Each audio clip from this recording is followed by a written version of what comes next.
2025년도 납세자 세법 교실입니다. 오늘은 양도소득세 총론이란 제목으로 강의를 할 건데요. 과세 표준 및 납부세액에 대해서 알아보도록 하겠습니다. 먼저 제 소개를 소개를 하고 강의를 시작하도록 하겠습니다. 저는 국세공무원교육원에서 양도소득세를 강의하고 있는 임재주라고 합니다. 반갑습니다. 지금부터 강의를 시작하도록 하겠습니다. 오늘은 이제 과세표준과 납부세에 대해서 알아볼 건데요. 학습 목표는 양도소득세 계산 구조를 이해할 수 있는 게 학습 목표입니다. 제가 2시간 정도 지금 저한테 할애가 되어 있는데요. 이번 강의 시간을 마치면 스스로 양도소득세 신고서를 작성할 수 있을 정도의 수준을 갖출 수 있는 만큼 하는 게 제 목표거든요.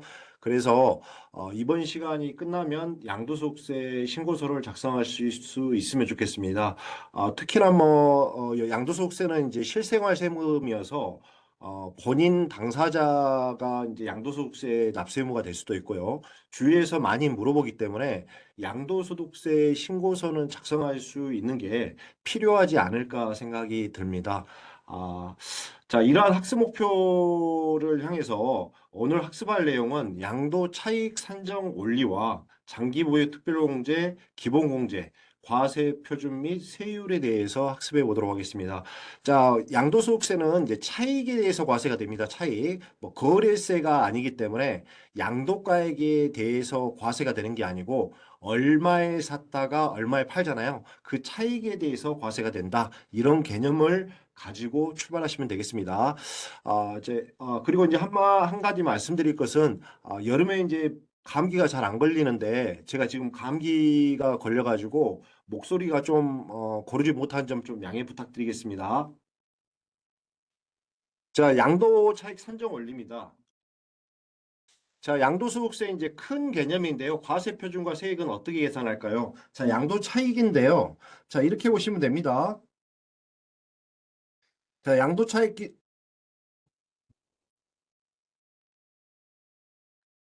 자, 양도 가액에서 이제 필요용비를 뺀 개념입니다. 얼마에 샀다가 얼마에 팔았다. 그게 이제 양도 차익이 되는 거고요.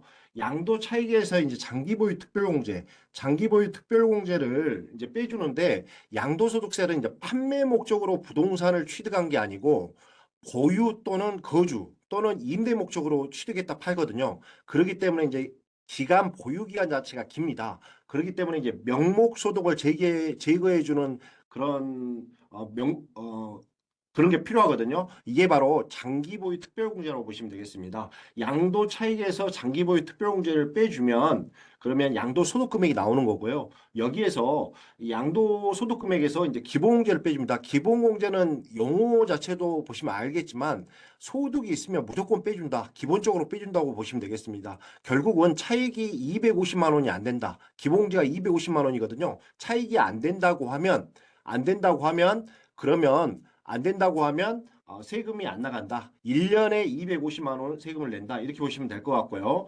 자, 거기서 이제 양도소득세에서 기본공제를 빼주면 이게 과세 표준이 되고 과세 표준이 어떤 내용이냐면 세금을 부과하는 표준입니다. 여기에는 이제 세금 비율을 곱해야 되겠죠. 세율을 곱하면 이제 산출세액이 나오는 거고 거기에서 감면세액을 빼주면 결정세액입니다. 여기서 이제 오늘 이제 수업을 할 때 산출세까지 계산을 할 수 있으면 이 2시간의 수업 자체가 원활하게 수업을 잘 들었구나 이렇게 생각하시면 되겠습니다. 자, 하나씩 보도록 하겠습니다. 먼저 양도가액입니다. 양도가액은 어떤 내용이냐면 부동산이 양도세 대상이거든요. 부동산이 가장 많죠. 부동산을 팔고 돈을 받죠. 받은 금액이 양도가액입니다. 자, 이것은 매매 계약서상 등으로 이제 확인이 되는 건데요. 여러분들 이제 양도소득세는 이제 2달 이내에 신고합니다. 법 정확한 용어는 양도일이 속하는 달은 말일로부터 2개월이거든요. 2달 내에 신고하기 때문에 계약서를 분실할 염려가 없다. 그렇기 때문에 양도가액은 반드시 알고 있는 금액이다. 이렇게 보시면 되겠습니다. 자, 그러니까 신고 기한을 이렇게 보시면 돼요. 양도일이 속하는 달은 말일로부터 2개월이니까 지금 7월 달이지 않습니까? 7월 달에 파는 부동산들은 9월 말까지 신고 납부를 하시면 된다. 예정 신고를 하시면 된다. 이렇게 보시면 되겠습니다. 자, 이제 소득세법에서도 나와 있는데요. 양도가액은 그 자산의 양도 당시 양도자와 양수자 간의 실제로 거래한 금액이에요. 실제로 거래한 금액은 어떻게 확인되냐? 매매계약서 상에 따라서 거래가 이루어지죠. 자, 매매계약서 상에 금액이 있다. 그 금액을 수령했으면 그게 바로 양도가액이다. 이렇게 보시면 되겠습니다.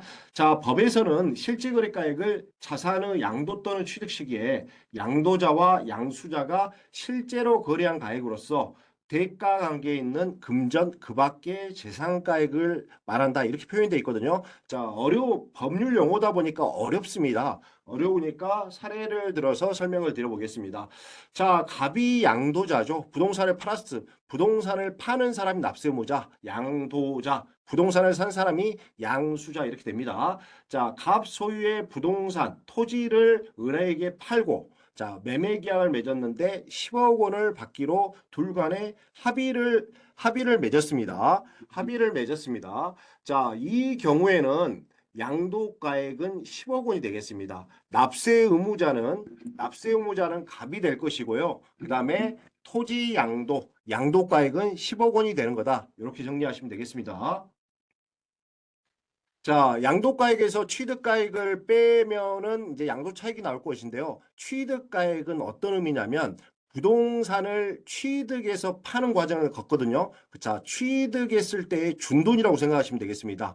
부동산을 취득할 때 준돈이 바로 취득가액이 되는 거고요. 양도가액에서 취득가액을 뺀 금액이 바로 양도차익이다. 이렇게 보시면 될 거예요. 자, 취득가액은 부동산을 산 금액이다. 이렇게 보시면 됩니다.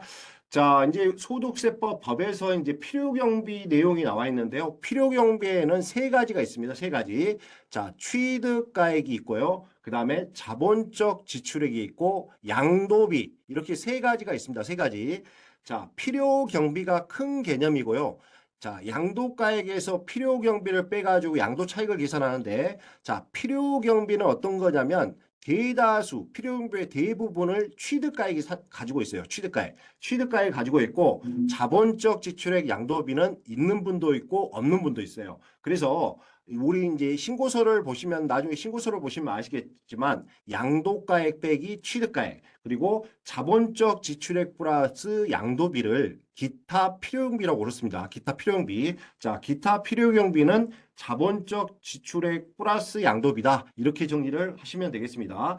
자, 취득가액은 이제 1호에 나와 있는데요. 자, 첫 번째 취득가액도 마찬가지로 매매계약서상에 있는 금액이 바로 취득가액이다. 실제로 거래한 금액, 산 금액이 취득가액이다. 이렇게 보시면 되고요. 자, 양도소득세는 아까 말씀드렸죠. 취득가액에서 양도까지 그걸 보유기간이라고 그러는데요. 그 보유기간이 길어요. 그러다 보니까 우리 사업하는 사람들 세금계에서 받는 것 같이 장부를 보관하고 있는데 양도소득세는 어쩌다 한번 발생하기 때문에 매매계약서를 가지고 계신 분들이 있고요. 매매계약서를 분실한 분도 있습니다. 자, 매매계약서를 가지고 있어야 되지만 오랫동안 장기간 보관하고 있다 보니까 분실함 염려가 있는 거죠. 자, 그래서 실질거래가액 매매계약서를 보관하고 계시면 그 금액이 바로 취득가액이 되는데 그게 만약에 없다. 그러면 매매사례가, 감정가, 환산 취득가액 순으로 취득가액을 산정한다. 이렇게 보시면 됩니다. 자, 순서는 어떻게 되냐? 실질거래가액 매매계약서상 금액이 가장 우선. 그게 없으면 두 번째 순서는 매매사례가액. 그 다음에 매매사례가액도 없다. 그러면 감정평가가액. 그것도 없다. 그러면 환산취득가액 이렇게 합니다. 매감환 이렇게 하시면 되는 거고요. 자, 실무에서는 여러분들도 뭐 양도소득세 많이 경험해 보신 분들은 알겠지만 실무적으로는 환산 취득가액이 굉장히 대부분을 차지하고 있죠. 취득가액. 계약서를 분실했다. 그러면 매매 사례가 감정가가 보통 없기 때문에 환산 취득가액을 취득가액으로 삼는 경우가 대다수다. 이렇게 보시면 되기 때문에 환산 취득가액이 중요한 개념이다. 이렇게 보시면 되겠습니다. 자, 여기에서 이제 말씀드리는 게 양도가액에서 필요용비를 뺀 금액이 양도 차익이 된다. 근데 필요용비에는 두 가지로 나눠져 있더라. 자, 필요용비의 대다수 금액을 차지하는 게 바로 취득가액. 부동산 샀을 때 중금액, 이게 금액이 가장 큰 거고요. 자, 두 가지를 기타 필요용비로 묶는다. 자본적 지출액 플러스 양도비를 합친 금액이 바로 기타 필요용비다. 이렇게 정리가 되어 있다. 이렇게 정리를 하시면 되겠습니다. 자, 취득가액 정리를 해볼게요. 우리 법상으로는 양도가액에서 필요경비 뺀 금액이 양도차익이다. 이렇게 있는데요. 자, 필요경비, 빨간색 글씨를 볼 거예요. 필요경비에는 두 가지로 구성이 되어 있다. 대부분이 취득가액을 구성하고 있어요. 그 다음에 기타 필요용비는 있으신 분도 있고 없으신 분도 있고. 자, 기타 필요용비는 뭐가 있다? 자본적 지출액 플러스 양도비가 있다. 이렇게 정리하시면 되겠어요. 자, 그림에서도 표현해 놨는데 필요 경비에서 대다수를 차지하고 있는 게 취득가액입니다. 그래서 세법에서는 중요성의 원칙이 중요하거든요. 금액이 크면 중요성은 큰 거죠. 그래서 필요 경비를 취득가액과 기타 필요용비로 구분했다. 이렇게 정리를 하시면 되겠습니다. 자, 우리 사업소득은 그렇게 안 되죠. 총수익금액에서 필요용비 이렇게 바로 빼요. 근데 우리 양도소득세는 중요성의 원칙에 따라서 취득가액과 기타 필요용비로 나뉜다. 이렇게 정리하면 되겠습니다.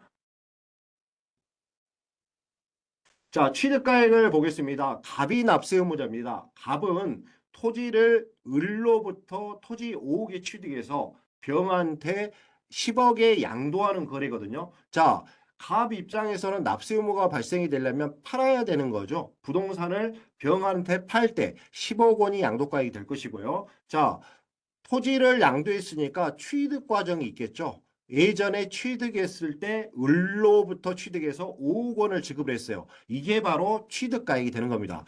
자, 취득가액이 되는데 어떻게 되는 거냐면 취득할 때 계약서가 있으면은 입증이 되기 때문에 5억 원이 취득가액이 되는데요. 계약서를 분실했어요. 내가 취득한 금액을 알아요. 아무리 말한다 그래도 우리는 세법에서는 근거과세 원칙에 따라 과세를 하거든요. 따라서 계약서를 분실하면 매매사례가, 감정가, 환산취득가액으로 가서 취득가액이 산정한다. 이렇게 정리를 하시면 되겠어요. 매감환으로 하시면 됩니다. 환산취득가액이 제일 중요한 개념입니다. 자, 여기에서 이제 보시면 하나 더 보실 게 뭐가 있냐면 취득가액 안에는 취득 부대 비용이 있습니다. 취득할 때 들어간 비용이죠. 자, 취득가액에는 취득 부대 비용이 포함되는 개념이다. 이렇게 보시면 됩니다. 자, 필요용비 정리를 한번 해볼게요. 우리 양도소득세는 중요한 게 뭐냐면 취득 시점이 하나 중요하고요. 그 다음에 팔았을 때 양도 시점이 중요해요. 자, 취득일로부터 양도일까지를 보유기간이라고 표현해요. 자, 비용이 언제 발생하냐면 첫 번째, 취득 시점에 발생한 비용, 이게 바로 취득 부대 비용입니다. 신고서상에 썼을 때는 어떻게 써야 되냐면 취득가액, 부동산 상금액에다가 취득 부대 비용, 취득할 때 공인중개사 수수료 내죠. 자, 이런 비용들, 취득세 내죠. 이런 비용들을 토지 상금액이다 더해서 합친 금액을 취득가액에 넣는 겁니다. 양도가액에서 취득가액 빼고 기타 필요액 떼는데 여기에서 말하는 취득가액은 부동산 상금액 플러스 취득 부대 비용을 합친 금액이다. 이 개념을 보시면 되고요. 자, 두 번째 발생하는 비용은 뭐냐면 보유기간 중에 발생한 비용입니다. 취득일로부터 양도일까지가 보유기간이라고 그랬잖아요. 자, 취득일부터 양도일 사이에 발생한 비용이 바로 자본적 지출액이 되겠습니다. 자본적 지출액. 자, 그리고 마지막으로 양도 시점에 발생한 비용이 있어요. 양도 시점에 발생한 비용이 대표적인 게 공인중개사 수수료죠. 자, 이게 양도 시점에 발생한다 그래서 양도비 그렇습니다. 양도비. 자, 보유기간 중에 발생한 자본적 출액 플러스 양도 시점에 발생한 양도비 두 개를 더해서 기타 필요경비 이렇게 구성을 한다. 이렇게 보시면 되겠습니다. 자, 취득가액은 부동산의 상금액이다. 자, 계약서가 있으면 실질거래가액이 인정되는 거고 없으면 매매사례, 감정, 환산 취득가액 순으로 기산이 이루어진다. 이렇게 보시면 되겠습니다. 자, 그리고 취득가액 중에서 이제 여러분들이 하나 보셔야 될 게 뭐냐면 취득할 때 양도는 자산이 유상으로 사실상 이전되는 거거든요. 자, 그렇기 때문에 대가가 있어요. 대가가 있기 때문에 부동산을 주면 현금을 받아야 돼요. 자, 화살표가 두 개란 이야기죠. 자, 그렇기 때문에 타인 간의 거래가 이루어지는데 자, 양도 시점에는 대가 관계가 반드시 있어야 되지만 취득 시점에는 무상이든지 유상이든지 상관이 없어요. 왜냐하면 납세 의무 성립은 잔금일, 돈 받았을 때가 납세 의무가 성립되거든요. 자, 그렇기 때문에 예전에 취득했을 때 부동산을 돈 주고 매매로 취득했다. 이때도 매매로 취득했다가 매매로 양도했다. 이때도 양도소득세가 되는 거고, 상속이나 증여로 취득했다가 양도하는 경우에도 양도소득세 납세의무가 있습니다. 자, 상속이나 증여는 이제 상속은 이제 돌아가시면서 피상속인한테 상속을 받는 게 상속이고요. 자, 증여는 뭐냐면 살아있을 때 아버지가 나한테 부동산을 주겠다는 의사표시를 하고 내가 받겠다는 승낙을 하면 계약이 이루어지거든요. 요게 바로 증여입니다. 증여는 살아있을 때 하는 거고, 그 다음에 상속은 피상속인의 사망이 개시가 돼야지 발생이 되는 겁니다. 자, 상속이나 증여 같은 경우는 무상으로 취득하잖아요. 내가 부모님한테 돈 주고 받는 게 아니고 그냥 무상으로 취득해요. 감사하다는 마음만 가지고 있으면 되죠. 자, 이때는 대가가 0이에요. 0이 맞거든요. 자, 0이 맞는데 상속이나 증여 같은 경우는 상속세나 증여세가 과세가 되거든요. 과세가 되기 때문에 취득가액을 0으로 보는 게 아니고 상속세 및 증여세법상 평가액이 바로 상정법상 평가액이 되는 겁니다. 취득가액이 되는 겁니다. 자, 상정법상 평가액은 시가가 원칙이고 시가가 없으면 보충적 평가 방법으로 가는 거거든요. 자, 양도에서 이제 특이한 게 하나가 뭐냐면 여러분이 주의하셔야 될 게, 자, 상속이나 증여로 받으면은 상속재산가액 또는 증여재산가액이 취득가액이 되는데 이것을 실지거래가액 관주로 해요. 관주로 하기 때문에 기타 필요경비도 실가로 기타 필요용비를 계산해야 된다. 이게 중요한 개념입니다. 이게 중요한 개념. 자, 매매로 취득했다가 매매로 양도한 거. 그 다음에 상속 증여로 취득했다가 매매로 양도한 거. 양도한 거. 이거 둘 다가 바로 양도소득세 납세의무가 있는데 매수를 해가지고 양도했을 때, 매수를 해서 양도를 했을 때는 계약서에 있는 금액이 취득가액이 되는 거고요. 자, 상속이나 증여로 취득했을 때는 무상이지만 상속세나 증여세가 과세가 되기 때문에 상속세, 증여세 신고할 때 가액으로 산정한 가액이 있어요. 시가죠, 시가. 시가를 바로 취득가액으로 본다. 이게 중요한 겁니다. 자, 상속이나 증여로 취득했을 때 실지거래가액으로 본다. 요게 이제 중요한 이야기다. 이렇게 보시면 되겠습니다. 이게 바로 기타 필요경비와 연관이 되어 있다. 이렇게 보시면 되고요. 자, 이제 예를 한번 들어볼게요. 자, 상속받은 주택의 취득가액을 한번 산정해 보겠습니다. 2012년도 1월 달에 아버지가 주택을 취득합니다. 취득해서 2021년 7월 달에 아들한테 상속이 이루어집니다. 자, 아버지가 이제 사망을 하신 거거든요. 사망하시면은 더 이상 재산을 가질 수가 없죠. 자, 이러기 때문에 상속인들한테 이전이 되는 겁니다.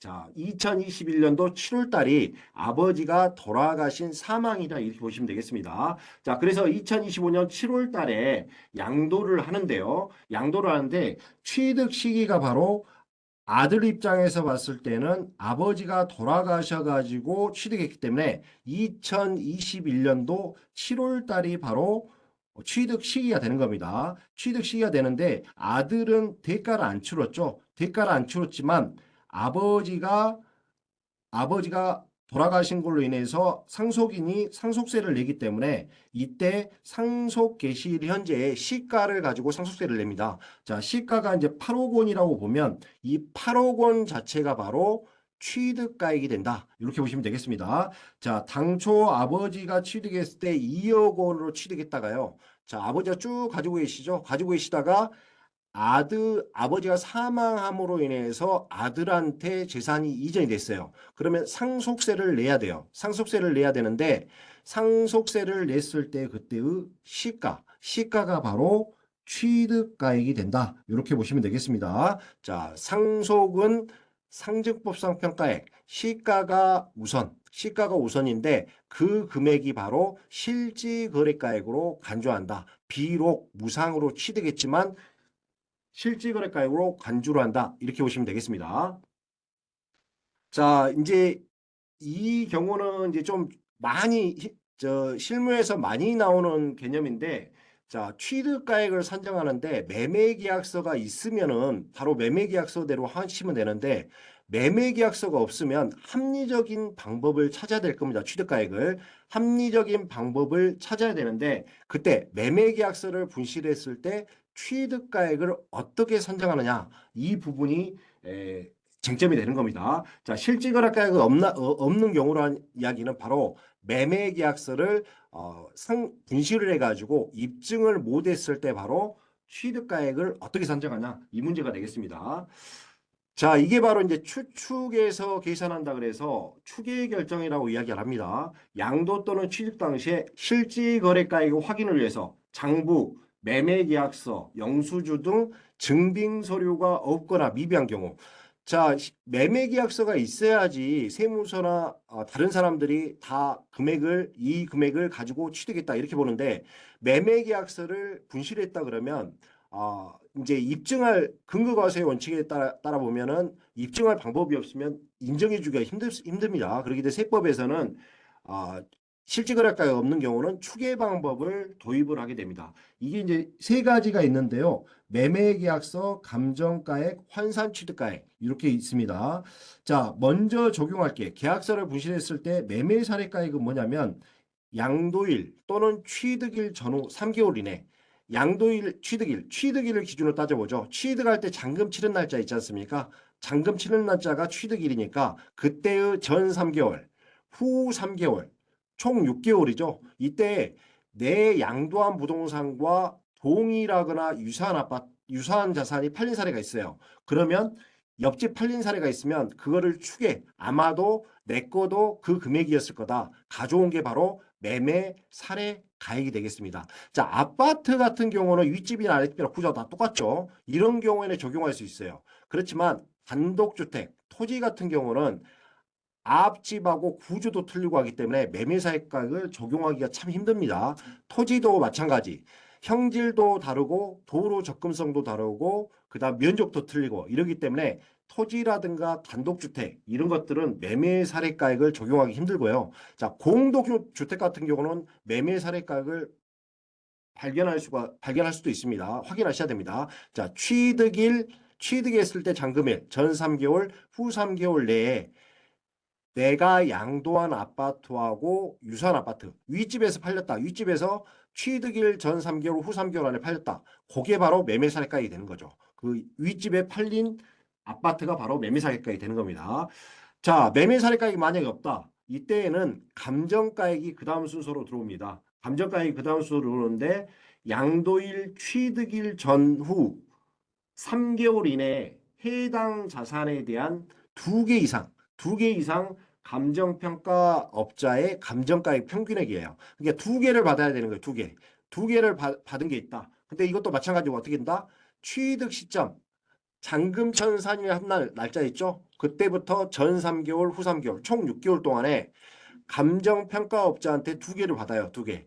다른 감정평가업자한테 두 개를 받아가지고 두 개를 받았으니까 나누기 2, 세 개를 받았으면 나누기 3, 한 금액이 바로 감정가액이다. 이렇게 보시면 되겠습니다.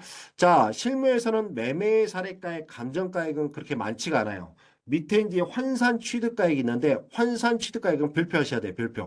매매계약서를 분실하셨다 그러면 반드시 환산 취득가액을 구하실 수가 있어야 됩니다. 자, 여러분들도 지금 이제 오래전에 취득한 부동산이 있는데 계약서를 분실할 경우가 있을 거예요. 이때 취득가액을 어떻게 산정하냐 이게 중요한 겁니다. 자, 이때는 뭐냐면 환산이라는 이야기 뭐냐면 기준시가 상승분을 반영해서 취득가를 구하는 거예요. 자, 기준시가라는 것은 시가의 기준을 세우는 건데요. 세금 부과, 다른 목적도 있지만 가장 큰 목적이 세금 부과 목적으로 기준시가를 산정을 해요. 산정을 해서 그 기준시가대로 세금을 부과를 하거든요. 예를 들면 재산세라든가 이런 부분들은 기준시가로 반영을 해요. 그러니까 시가보다는 낮죠. 그 시가의 기준을 한 게 대부분의 부동산들은 기준 시가가 고시가 돼 있습니다. 우리 이제 여러분들 것도 혹시나 알아보시려면 국토교통부 부동산 공시가액 알림이 포털 시스템에 국토교통부 부동산 공시가격 알림이를 치시면 단독주택, 공동주택, 토지 다 기준시가가 나오거든요. 자, 이 화면을 활용하시면 돼요. 이 화면을 활용하셔가지고 자, 어떻게 따지냐면 기준시가가 취득시 기준시가가 있을 거예요. 양도시 기준시가가 있을 거예요. 자, 그 상승폭이 있겠죠. 상승폭. 상승폭을 양도가액에다 곱해가지고 환산 취득가액을 곱합니다. 그래서 계산하는 게 바로 환산 취득가액이에요. 자, 그렇기 때문에 식은 어떻게 되냐면 양도가액. 우리 보시면 나와 있죠. 양도가액분의 양도 시점의 기준시가분의 취득 시점의 기준시가. 자, 분모분의 분자가 뭐냐면 기준시가 상승분이에요. 기준시가 상승분. 자, 환산 취득가액을 이렇게 생각하시면 됩니다. 기준시가 상승분을 환산해서 취득가액 구하는 거. 이게 바로 환산 취득가액이다. 자, 기준시가는 제가 말씀드렸죠. 국토교통부 포털 사이트에 국토교통부 부동산 공시가격 알림이라는 걸 치면은 기준시가가 나옵니다. 자, 기준시가가 나오기 때문에 혹시 여러분 중에서도 취득계약서를 분실한 분이 계시다. 그러면 그 사이트 가보셔가지고 취득 시점의 기준시가, 그 다음에 양도 시점의 기준시가를 확인하시는 거죠. 그래서 양도가액에다가 곱하면 그게 바로 환산 취득가액이다. 이게 이제 실질 거래가액이 아니기 때문에 추계 결정이라고 표현하는 거예요. 자, 이순환다. 자, 이 페이지는 굉장히 중요한 페이지인데, 자, 실계약서가 있으면 취득계약서를 쓰면 취득가액 그대로 쓰면 되는데요. 계약서가 없다, 매매계약서가 없다 그러면 매매 사례가, 감정가, 환산 취득가액으로 순서로 취득가액을 산정한다. 이렇게 보시면 되고요. 가장 실무에서 많이 나오는 것은 환산 취득가액이다. 이렇게 정리를 하시면 되겠습니다. 자, 여기는 이제 의제 취득일 전 취득 자산에 대해서 의제 취득가액을 따질 겁니다. 자, 의제 취득일은 의제란 이야기는 반대가 없어요. 예외가 없이 무조건 취득일을 그 날짜로 한다. 이게 바로 단주 취득일 또는 의제 취득일. 의제란 말이 좀 어려운데 예외가 없이 무조건 취득가액은 그 날짜다. 이렇게 보시면 되겠습니다. 자, 먼저 이제 부동산에 관한 권리 기타 자산이 나와 있는데요. 자, 부동산 같은 경우는 85년 1월 1일 전에 취득했잖아요. 그러면 무조건 85년 1월 1일이 취득일이에요. 취득일. 자, 84년도 7월 1일 날 매매계약서가 있어요. 매매계약서가 있다 하더라도 85년 1월 1일이 바로 취득일입니다. 자, 이 보면은 납세자 입장에 봤을 때는 의제 취득이 사실은 유리하거든요. 자, 부동산은 과거에서부터 지금까지 물가가 계속 상승을 했습니다. 계속 상승을 했는데, 자, 예를 들어서 취득을 79년도에 논을 취득했다고 볼게요. 자, 79년도가 취득가액이 높을까요? 85년도가 더 높을까요? 85년도가 더 높아요. 그렇기 때문에 납세자 입장에서는 좀 유리한 계정이다. 이렇게 보시면 되겠습니다. 자, 주식은 이제 우리가 이번 시간 다룰 내용이 아닌데 주식은 1년 뒤 86년 1월 1일이다. 이렇게 보시면 되고 자, 부동산 같은 경우는 85년 1월 1일 전에 취득했다 그러면 85년 1월 1일이다. 이렇게 보시면 되겠습니다. 자, 그렇기 때문에 혹시 여러분들도 이제 의제 취득일이 적용되는 경우가 있다. 거의 없을 거예요. 거의 없겠지만 자, 적용될 경우가 있다. 그러면 1번과 2번 중에 큰 금액이 바로 의제 취득가액이 되겠습니다. 자, 의제 취득일이 1985년 1월 1일이라고 그랬죠. 85년 1월 1일 전에 취득한 부동산은 무조건 취득일이 85년 1월 1일이다. 이 개념을 인지를 하시고요. 자, 84년도 7월 1일 날 취득했다. 그때도 85년 1월 1일이 취득일이에요. 이때 계약서가 없으니까 매매 사례가, 감정가, 환산 취득가 순으로 취득가액을 산정한다. 이렇게 보시면 되고요. 자, 2번은 무슨 이야기냐면 매매 계약서를 가지고 있어요. 79년도에 취득을 했는데 매매 계약서가 있어요. 매매 계약서가 있어요. 자, 그 금액을 그대로 놔두면 안 될 거예요. 79년도부터 취득 날짜는 79년도에 취득했지만 85년 1월 1일이죠. 자, 물가가 상승했기 때문에 79년도에 취득한 실가에다가 물가 상승률을 더한 금액, 감안한 금액이 바로 2번 금액이라고 보시면 되겠습니다. 2번 금액. 자, 그렇게 해서 둘 중에 납세자 유리하게끔 큰 금액으로 한다. 이렇게 정리를 하시면 되겠습니다. 자, 취득가액은 이제 양도가액은 다 아시는 금액이에요. 두 달 이내에 신고하기 때문에 다 하시는 금액인데 취득가액에서 이제 막히죠. 취득가액은 이제 두 가지 부분이 있습니다. 매매계약서가 있는지 여러분들 부동산 혹시 가지고 계시면 매매계약서 있는지 없는지 한번 확인해 보세요. 매매계약서가 있으시면 그게 바로 실지거래가액으로 취득가액이 되는 거고요. 매매계약서를 분실했다. 그러면 매감환, 매매사례가, 감정가, 환산취득가. 자, 이 중에서 환산취득가가 중요하다 그랬습니다. 자, 환산취득가액은 기준시가 상승분을 환산해서 취득가를 구한다. 그래서 양도가의 곱하기 분모분의 분자다. 자, 양도시 기준시가분의 취득시 기준시가. 자, 분모분의 분자는 결국 뭐냐면 기준시가 상승분 비율이거든요. 비율을 양도가에 곱해서 환산해서 취득한다. 이 개념을 알고 계시면 돼요. 자, 환산 취득가액은 꼭 알고 계셔야 되는 개념이다. 이렇게 보시면 되겠습니다. 자, 양도가액에서 취득가액 빼고 이제 기타 필요용비를 뺄 거예요. 자, 아까 말씀드렸다시피 이제 소득세는 총 수익 금액에서 필요용비를 빼가지고 소득금액을 계산하거든요. 양도는 필요용비가 두 가지가 있다 그랬습니다. 자, 중요성의 원칙에 따라서 필요경비 중에 대부분이 예전에 취득했을 때 준 돈 있죠. 취득가액이 들어간다. 자, 그 다음에 나머지가 기타 필요용비인데, 자, 보유기간 중에 발생한 자본적 출액 플러스 양도 시점에 발생한 양도비 두 개를 더해서 기타 필요용비라고 한다. 자, 지금은 이제 기타 필요용비를 볼 거예요. 자, 양도 차익을 산정하는 과정을 지금 보고 있습니다. 자, 자본적 지출액 보겠습니다. 자, 자본적 지출액을 필요경비로 인정하는 취지가 뭐냐면 양도가액, 자본적 지출액을 투자를 해요. 지출을 하면 양도가액이 높아지기 때문에 비용으로 들어가는 거예요. 원상회복을 하는 성격의 수익적 지출은 비용으로 안 들어가요. 왜냐하면 양도가액에 영향을 안 미치기 때문에. 자, 첫 번째 이제 사례를 한번 보겠습니다. 보일러, 싱크대, 장판 이런 것들은 대체 성격이 있는 거예요. 대체 성격. 보일러를 자 장판 같은 거 장판은 있는데 장판을 바꿨어요. 그러면은 있어야 될 게 없기 때문에 원상회복적인 성격이 있어요. 이걸 바로 원상회복했다 그래서 수익적 지출 이렇게 표현합니다. 자, 한번 보겠습니다. 자, 최민국 씨는 2014년 1월 취득한 A주택을 2025년 7월 양도할 예정임. 자, 최민국 씨는 해당 주택을 취득하면서 오래전에 보일러 비용, 싱크대, 장판, 벽지를 교체하였음.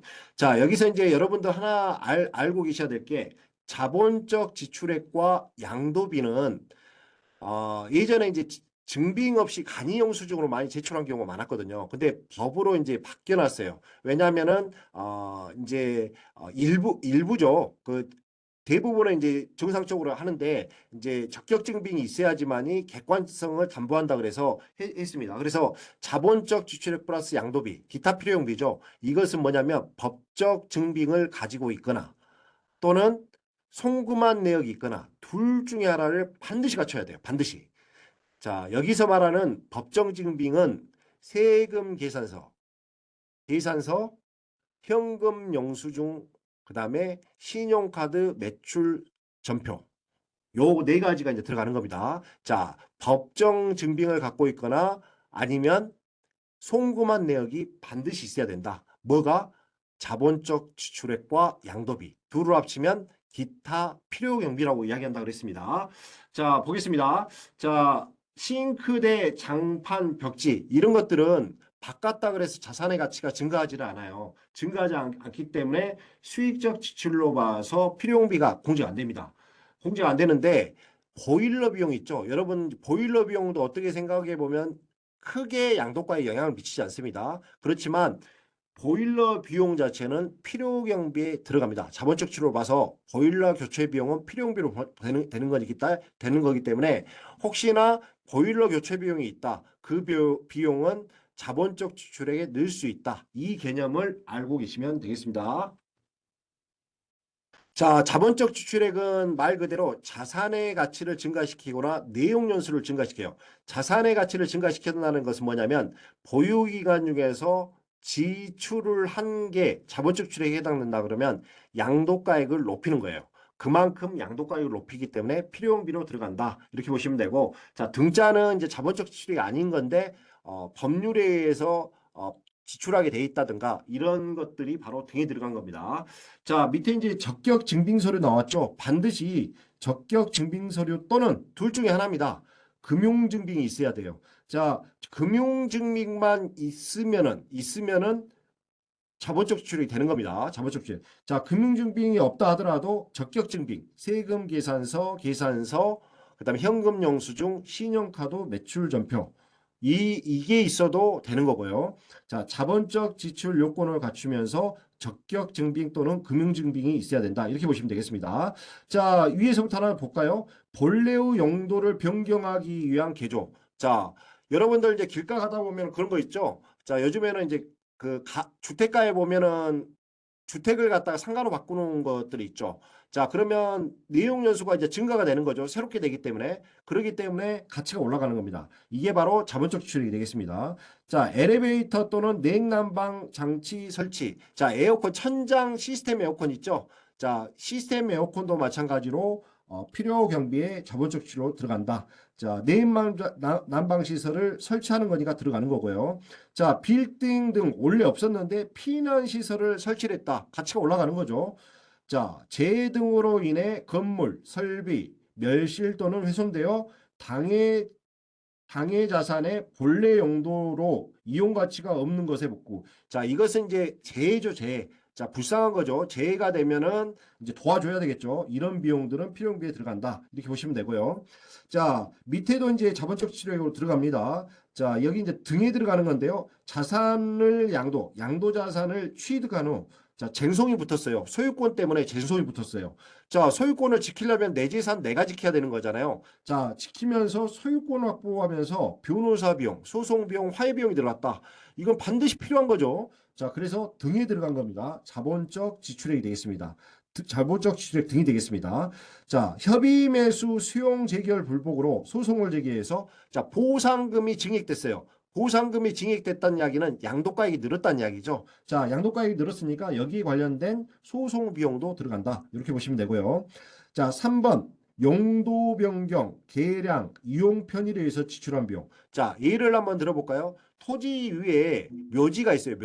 묘지가 있으면 묘지 있는 상태에서 판 게 가치가 토지 가치가 더 높을까요? 아니면 묘지를 이장한 후에 토지를 판 게 높을까요? 당연히 묘지를 이장한 후에 파는 게 가치 양도가액을 더 많이 받겠죠. 자, 이게 바로 자본적 지출이라는 것이죠. 자, 여기서 이제 묘지 이장비 이런 것들이 토지 이용 편의에 의해서 지출한 비용이 되겠습니다. 자, 4번과 5번은 법률에 의해서 반드시 지출해야 돼요. 지출해야 되기 때문에 이것도 자본적 지출에 들어갑니다. 개발 이익 환수에 관한 법률에 따른 개발 부담금, 재건축 초과 이익 환수에 관한 법률에 따른 재건축 부담금. 이것은 법률에 따라서 반드시 지출해야 되기 때문에 자본적 지출액 등에 들어간다. 이렇게 정리하시면 되겠습니다.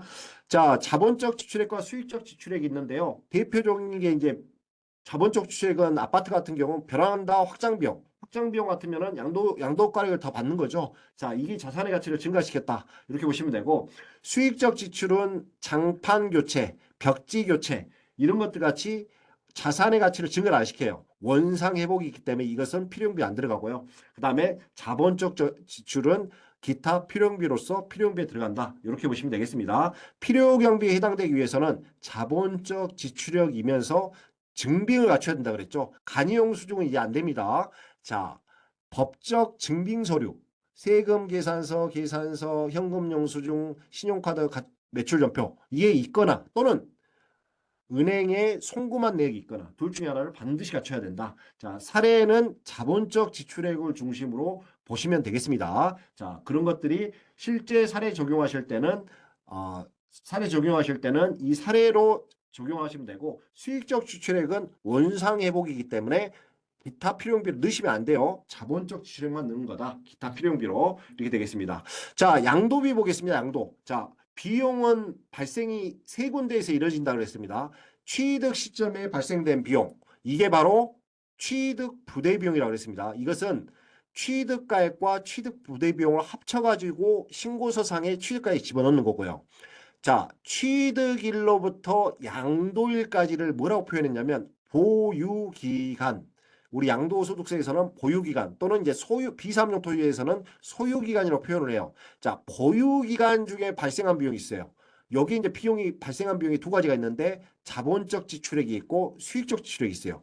비용 발생할 때마다 그 비용이 자산의 가치를 증가시키나 내용연수를 증가시켰는지 아니면 원상회복, 벽지같이 원상회복 목적이 있는 건지 해서 자본적 지출액만 기타 필요비로 넣는 거다. 자본적 지출액만 넣는 거다. 이게 이제 보유기간 중으로 발생된 비용이고요. 자, 양도 시점, 양도 잔금 청산하는 시점 있죠? 양도 시점에 발생한다 그래서 양도비 이렇게 표현하는 겁니다. 양도비를 지금 볼 거예요. 양도 시점에 발생한 비용이 양도비다. 자, 양도를 하려면은 중개수수료 있어야 되죠? 자, 중개수수료.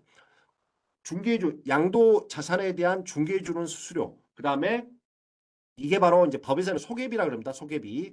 자, 그리고 소개 이제 팔렸으면 양도세 신고를 해야 되죠. 직접 신고를 하실 수도 있는데요. 세무사한테 맡겨가지고 신고할 수 있어요. 이게 바로 양도소득세 신고 비용이에요. 신고 작성 비용, 세무사 비용. 이것도 모두 양도 시점에 발생된 비용이라고 해서 양도비에 포함된다. 이렇게 정리를 하시면 되겠습니다. 자, 중개수수료, 세무사 비용, 세무사가 양도세 신고해주고 내가 지출한 비용. 이게 바로 양도소득세 신고비용, 이게 바로 양도 시점에 발생되는 비용, 양도비로서 소득세법 열거가 돼 있죠. 이게 바로 양도비다. 자, 우리가 직접 신고한다. 그러면 세무사 준 게 없죠. 이거는 뭐 돈 지급한 게 없으니까 이때는 안 들어가는 거고, 자, 양도를 했으면 양도소득세 납세의무가 있으니까 신고서를 작성을 못해서 세무사한테 맡겨가지고 신고 대행을 해준다. 그 비용도 양도비로서 기타 필요비에 들어가더라. 이렇게 정리를 하시면 되겠습니다. 자, 주택 관련해서 이제 이자 비용이 발생이 됩니다. 자, 대출 받아가지고 이자 비용이 발생되는데요. 자, 대부분 우리나라, 저도 마찬가지지만 부동산 취득할 때 돈이 없으니까 은행에서 빌려가지고 이제 대출을 받죠. 그러면 보유 기간 중에서 대출 비용이 이자 비용이 나갈 겁니다. 이자 비용은 우리 소득세법상 열거가 안 돼 있어요. 열거된 것만 비용으로 인정이 되거든요. 그게 열거주의라고 표현하는데, 자, 열거가 안 돼 있기 때문에 대출 이자 비용은 필요비 안 들어갑니다. 자, 이거는 이제 다른 측면에서 보면은 형평성 차원에서 그런 거예요. 대출 없이 오로지 자기 돈으로 낸 사람은 필요비 안 들어가는 거고, 자, 그 다음에 대출을 받아가지고 이자 낸 사람들은 필요비가 발생이 되는 거고, 이걸 형평성 문제 때문에 주택 대출 이자는 필요비에 들어가지 않는다. 이런 측면으로 이해를 해주셔도 되겠습니다.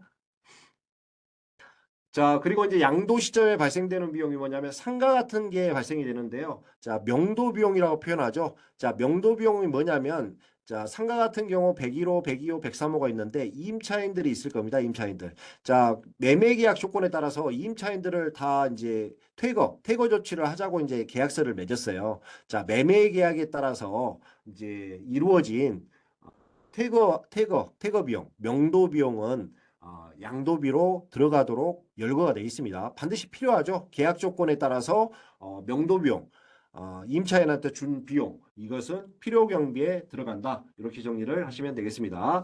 자, 양도비입니다. 양도비는 다시 한번 이제 강조를 드리겠습니다. 양도비는 양도 시점에 발생하는 비용에서 양도비 이렇게 되는 거고요. 등자도 마찬가지로 비슷한 거 양도비하고 비슷한 거 있으면 등자에 포함이 됩니다. 자, 직접 지출한 비용을 보겠습니다. 다 양도 시점입니다. 볼게요. 자, 주식을 팔았으면 이제 증권거래세 내거든요. 양도할 때. 자, 양도 시점에 발생했어요. 그래서 양도비 이런 겁니다. 자, 두 번째. 우리 부동산 때 많이 나오죠. 신고서 작성 비용. 이게 뭐라 그랬죠? 세무사 비용입니다. 세무사 비용. 그 다음에 계약서 작성 비용. 매매 계약서를 혹시나 변호사한테 맡겨가지고 계약서 작성 비용이 들었다. 이것도 양도 시점에 발생된 비용이에요. 그래서 양도비 이렇습니다. 자, 공정비용, 인지대, 소개비의 대표적인 게 중개수수료입니다. 이것도 다 양도 시점에 발생이 되는 겁니다. 자, 네 번째가 아까 말씀드렸던 명도비용입니다. 매매계약서상 임차인들을 다 내보내라. 이렇게 인도의무를 이행하기 위해서 양도자가 지출한 명도비용도 양도 시점에 발생된 비용으로서 양도비가 되겠습니다. 자, 매각 차손이 이제 등자에 들어간다고 보시면 되겠는데요. 자, 부동산은 이제 아파트나 부동산을 사신 분들은 아실 거예요.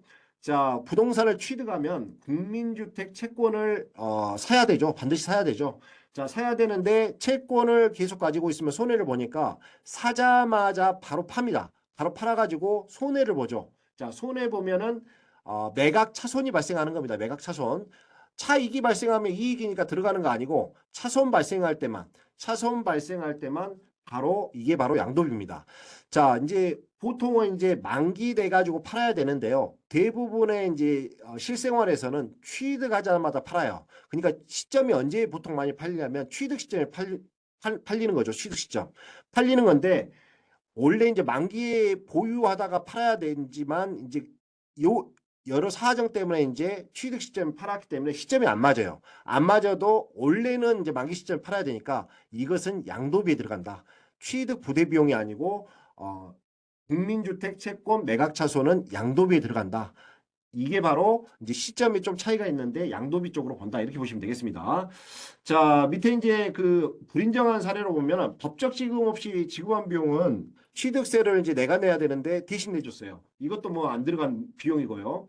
자, 컨설팅 비용으로 해서 이제 요즘에 많이 쟁점이 되는 게 있는데, 자, 사전에 이제 사전조사용으로 뭐 상권조사, 그다음에 집가 상승 요소 분석 이런 거 사전에 이제 분석하는 비용들 있죠. 이런 거는 안 들어갑니다. 왜냐하면 법에서 소개비라고 표현돼요. 소개는 뭐냐면 양도자와 양수자를 거래를 맺어주는 게 바로 소개비거든요. 자, 사전 단계는 사전 컨설팅 비용은 안 들어가더라. 자, 부동산 매매계약 해약도 매매계약이 이루어진 게 아니죠. 이것도 위약금도 기타 필요용비, 양도비에 들어가지 않는다. 이렇게 정리를 하시면 되겠습니다.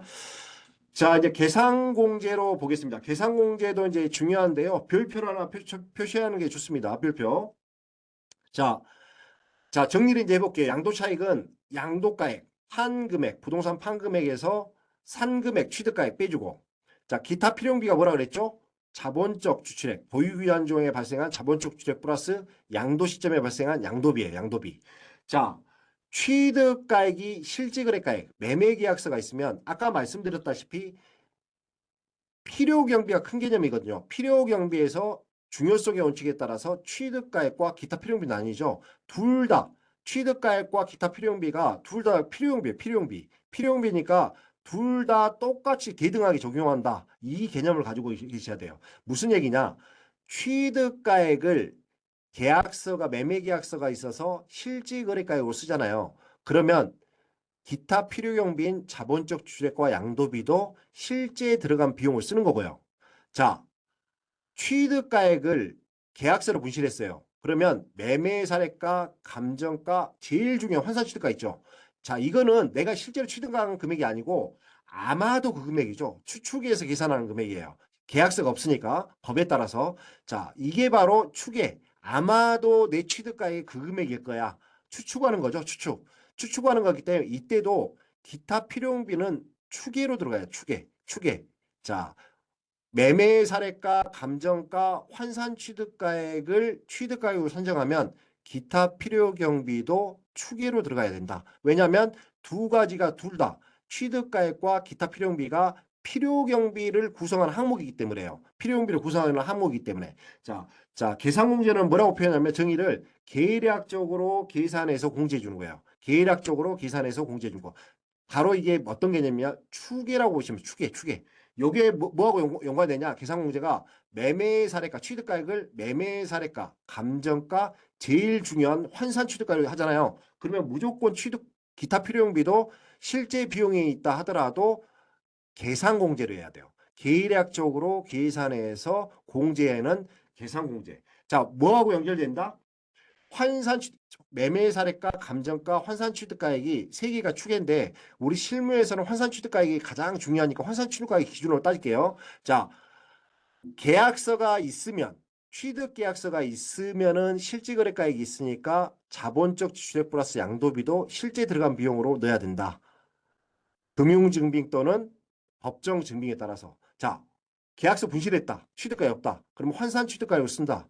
그러면 이게 아마도 그 금액이니까 기타 필요용비는 실제 지출한 비용이 있다 하더라도 계산공제로 가야 된다. 자, 환산 취득가액인 바로 계산공제로 연결되는 거예요. 기타 필요용비가. 환산 취득가액으로 취득가액을 잡았다. 그러면 기타 필요용비는 실제 비용이 있다 하더라도 계산공제로 가야 된다. 왜냐하면 두 개가 다 뭐라 그랬죠? 필요경비라고 그랬어요. 필요용비. 자, 취득가액이 실질거래가액이면 기타 필요용비도 실질거래가액. 취득가액이 추계면 기타 필요용비도 추계. 이렇게 하는 겁니다. 대응원리. 자, 다시 한번 말씀드릴게요. 자, 처음 들어보신 들은 좀 그 용어가 좀 낯설기 때문에 이렇게 보셔야 되는데, 자, 필요경비 아까 그림 그려드렸어요. 필요경비 안에는 중요성의 원칙에 따라서 취득가액과 기타 필요용비로 구성된다고 그랬어요. 자, 취득가액을 매매계약서가 있어요. 그럼 실질거래가액이 있죠. 그렇기 때문에 기타 필요용비인 자본적 출액과 양도비도 실제 지출한 비용으로 가야 되고요. 취득가액이 매매계약서로 분실했어요. 분실을 했으면 매매 사례가, 감정가, 환산 취득가액이 가야 돼요. 이때에는 기타 필요용비도 실제 거래가액이 있다 하더라도 계산공제, 여기서 말하는 계산공제로 가야 된다. 이게 이제 중요한 개념입니다. 자, 여기서 이제 볼 게 뭐냐면 4번, 5번은 자주 안 나오니까요. 부동산을 중심으로 하니까 1, 2, 3번을 묶으셔가지고, 자, 취득 시 기준시가의 3%, 취득 시 기준시가의 3%가 바로 계산공제예요. 계략적으로 법에서 정해놨어요. 아마 자본적 추력 양도비는 아마 3% 정도 될 거야. 뭐에? 취득시 기준시가의 3%. 자, 취득시 기준시가는 아까 환산 취득가액 다시 한번 강조합니다. 양도가액 곱하기 양도시 기준시가분의 취득시 기준시가 있죠. 자, 분자의 3%를 곱한 게 바로 기타 필요 경비가 되겠습니다. 여기까지 연결시키면 이제 양도 차이까지 다 온 거예요. 자, 양도 차이까지 왔으면 이제 대부분을 이해했다고 보시면 돼요. 자, 1, 2, 3번을 연결하셔가지고요. 취득 시 기준시가의 3%. 자, 환산 취득가액의 분자 금액이죠. 취득 시 기준시가. 환산 취득가액 아까 말씀드렸어요. 자, 기준시가